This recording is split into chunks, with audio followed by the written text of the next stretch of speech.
कलयुग के लिए कही गई श्री कृष्णा की ये 5 बातें जो सच हो रही है। तो आइए जानते हैं क्या है सच। भगवान श्री कृष्ण विष्णु जी के 8वें अवतार थे, जिनका जन्म द्वापर युग में हुआ था।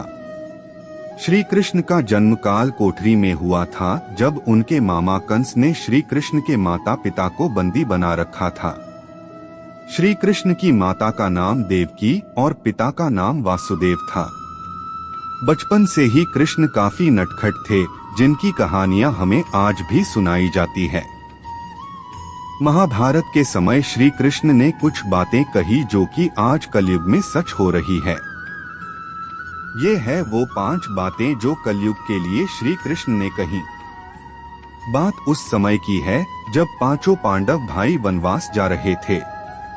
तभी अर्जुन के मन में ये प्रश्न उठा और बोले हैं, माधव क्या आप बता सकते हैं कि कलयुग कैसा होगा? कलयुग में इंसान कैसे होंगे और कलयुग को संसार का अंत क्यों बताया गया है? श्री कृष्ण ने कहा, पार्थ मैं तुम्हें इसका सीधा सीधा जवाब तो नहीं दे सकता। आप सभी वन में जाओ और वहाँ जो भी देखो मुझे बताना, जिससे मैं तुम्हें बताऊंगा कि कलयुग में उसका क्या प्रभाव होगा। उसके बाद 5 पांडव वन में अलग अलग चले गए। नंबर 1, सबसे पहले युधिष्ठिर लौट कर आए और उन्होंने जो देखा वो श्री कृष्ण को बताया। युधिष्ठिर बोले हैं, माधव मैंने 2 सूंड वाले हाथी को देखा। तब श्री कृष्ण ने कहा कि कलयुग में ऐसे लोग राज करेंगे जो बोलेंगे कुछ और करेंगे कुछ और। कोई किसी की बातों पर विश्वास नहीं करेगा। लोग सिर्फ अपना स्वार्थ के लिए एक दूसरे से झूठ कहेंगे। कलयुग में झूठ और अधर्म का साम्राज्य होगा, जिसे मिटाने के लिए मुझे फिर से अवतार लेना होगा। नंबर 2, युधिष्ठिर के बाद भीम आए और उन्होंने कहा कि उन्होंने एक गाय को जन्म देते हुए देखा और जन्म देने के बाद गाय अपने बछड़े को इतना जोर से चाटने लगी कि उस बछड़े से खून निकलने लगा। भला कोई माँ अपनी संतान को कैसे नुकसान पहुंचा सकती है? जिसका जवाब देते हुए श्री कृष्ण बोले कि कलयुग में माता पिता की बच्चों के लिए ममता इतनी बढ़ जाएगी कि वो ममता ही उनके बच्चों का जीवन नष्ट कर देगी। बच्चों को अपने विकास का अवसर ही नहीं मिलेगा। वह वही करेंगे जो उनके माता पिता उसे करने को कहेंगे।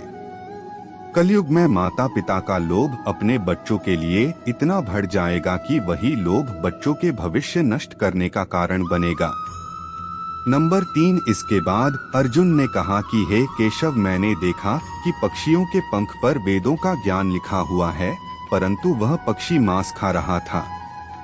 इसका उत्तर देते हुए भगवान कृष्ण बोले, पार्थ कलयुग में ऐसे मनुष्य होंगे जो काफी ज्ञानी और महान होंगे, परंतु उनकी सोच इतनी काली और कुटिल होगी। वह बड़े पंडित वेदों और पुराणों की ज्ञान विज्ञान की बातें करेंगे, पर उनके क्रम राक्षस से भी अधिक बुरे होंगे। कलयुग में इंसान का लालच संपत्ति को लेके इतना बढ़ जाएगा कि बड़े से बड़ा ज्ञानी पुरुष भी संपत्ति के मोह में बांध जाएगा और दुष्ट कर्म करेगा। नंबर 4, फिर सहदेव ने कहा कि भगवान मैंने देखा कि एक जगह पर 8 कुएं हैं, जिनमें से सिर्फ एक कुएं में जल की एक बूंद भी नहीं है। ऐसा कैसे हो सकता है भगवान? जहाँ सभी कुएं भरे हैं वहाँ एक कुआं सूखा है। जिसका अर्थ बताते हुए माधव बोले, सहदेव कलयुग में इसका अर्थ होगा कि कलयुग में लोग महल बनाने में, विवाह में या किसी समारोह के आयोजन में लाखों रुपए खर्च कर देंगे, लेकिन अगर उनके आस पड़ोस में कोई गरीब भूखा मर रहा होगा तो वो उसकी कोई सहायता नहीं करेंगे, अपितु उससे घृणा करेंगे। नंबर 5, अंत में नकुल कहते हैं कि हे माधव, में जब वन में था तो मैंने देखा कि एक विशाल पर्वत से एक बहुत बड़ा पत्थर लुढ़कते हुए नीचे गिर रहा था। रास्ते में काफी बड़े बड़े वृक्ष आए, परंतु वह सभी को तोड़ता हुआ नीचे गिरने लगा। अंत में वह एक छोटे से पौधे से टकराने पर रुक गया। जिसका अर्थ बताते हुए श्री कृष्ण बोले कि कलयुग में मानव का अपने मन पर कोई नियंत्रण नहीं होगा। उसका पूरा जीवन पतित होगा। उसका मन ना ही धन से के लोभ से भरेगा, ना ही सत्ता के लोभ से।